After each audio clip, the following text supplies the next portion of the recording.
Subject: the Unified. Species: not available. Species description: not available. Ship: the Grand Vessel. Location: the core. Our eyes are blind. Yes, they are. Our ears are deafened with millions of pleas for aid. We can hear them. We cannot understand them. Our home, breached. An unknown force strikes at us.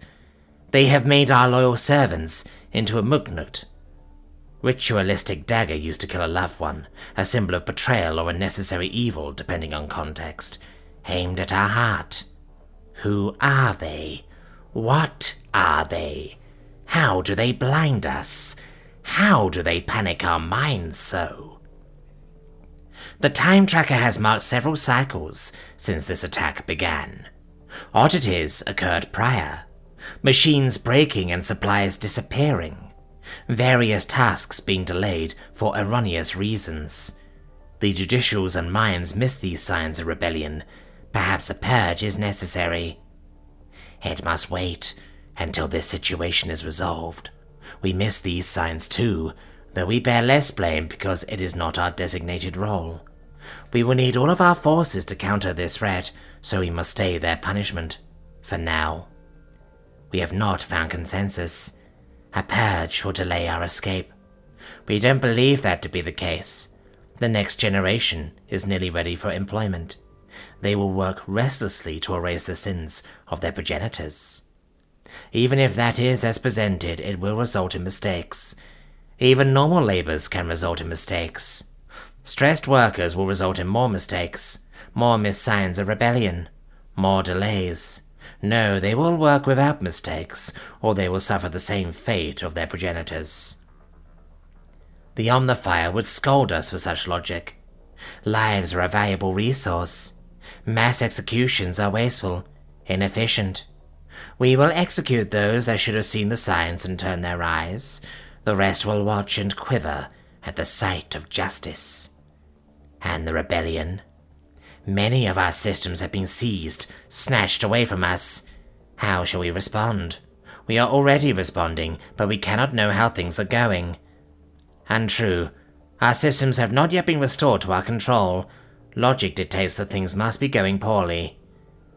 We cannot communicate with the security fleet, nor the security forces in the relevant areas. What has been attempted? Many different things. The minds are working full cycles to restore our control. They are not working hard enough. What if the enemy is victorious? What shall we do? Obviously we will fight them to the death. Useless questions. The enemy shall not be allowed to claim victory. We should surrender and attempt to gain their trust so that we can get close enough to kill them later and return to our grand project. Enough. We shall return to the task at hand. Restoring our control is easy, but the minds must be forgiven for not seeing it. We do not see it either. Of course we do. We simply have to reset the systems. Complete erasure? Have we suffered a schism? Insanity?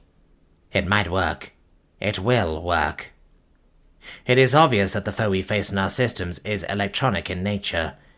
The enemy simply does not control enough sectors to house the number of organics that it would take to compete against our minds for control of our systems.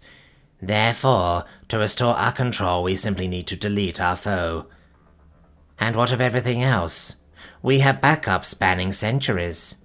We can restore from them, regain control, assess the situation, and deliver orders.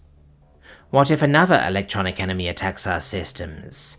The enemy blinds us because it is afraid of our analysis. If we can analyze the situation, we can plan accordingly. We will know what moves they have made, and can predict the moves that they will make. Whether or not the enemy regains its hold on our systems is irrelevant.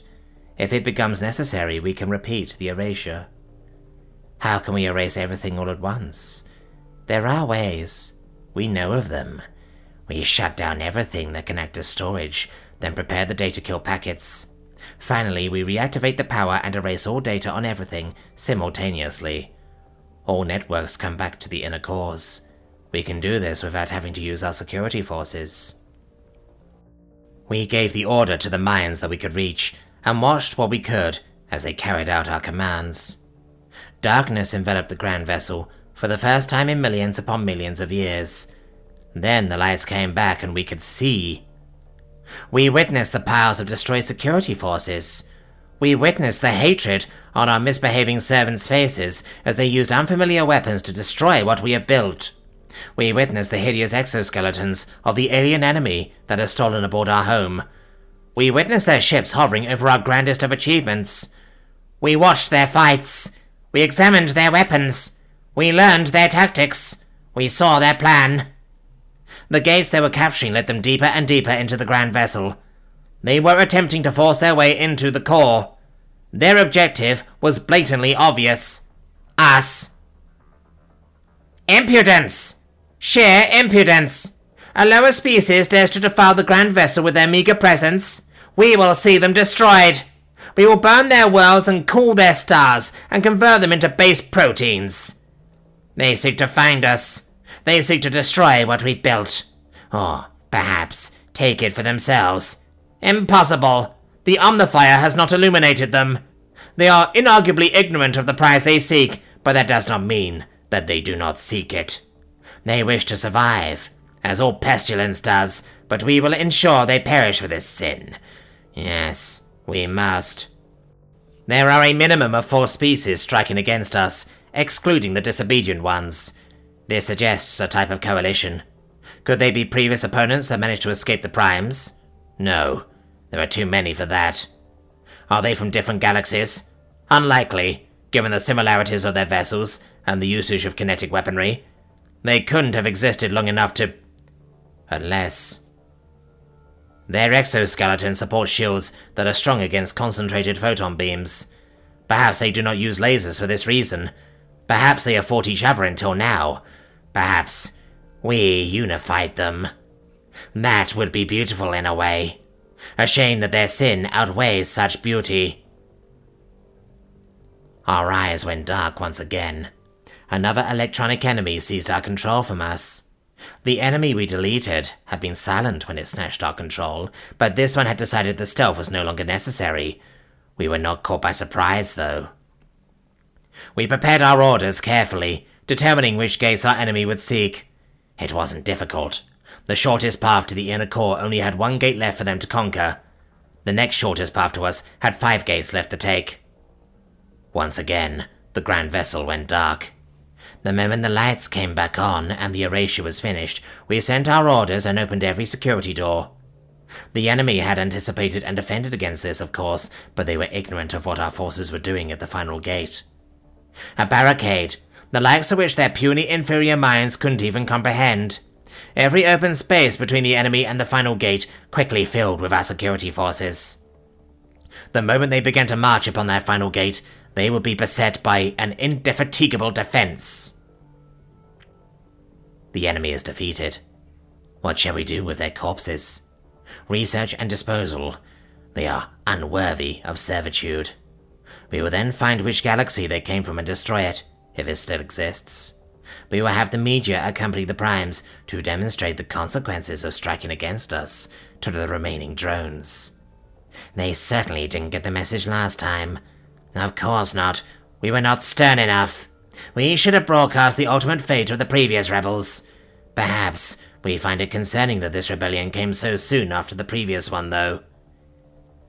Witnessing the destruction of a galaxy and the fate of the rebels should serve to quell their disobedience for quite some time. Perhaps their next rebellion will be long after our predictions, and we will gain some extra productivity. Perhaps, though it is likely that it will simply balance with the productivity we are currently losing.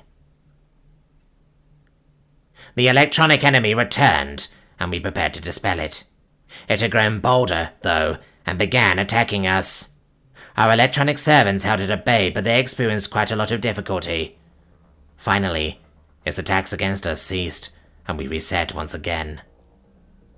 We gazed upon the battlefield, satisfied that our orders were being followed. Our security forces had taken their positions, and were already defending against the alien assault. They would not allow the enemy through. Even if the enemy fails to destroy itself, Upon the wall of mechanical death holding fast before them, the forces moving to take their flanks would spell their end. Then our security fleet will beset the defensive ships, allowing a few to escape so that we may follow them back to their home. Justice for this sin will then follow swiftly. The enemy had allowed us to see the battlefield, and that had spelled their doom. It was only a matter of time. Once more the electronic enemy returned, further prepared than it had been previously. First, the electrical junctions powering the terminals that allowed us to control the ground vessel's power overloaded.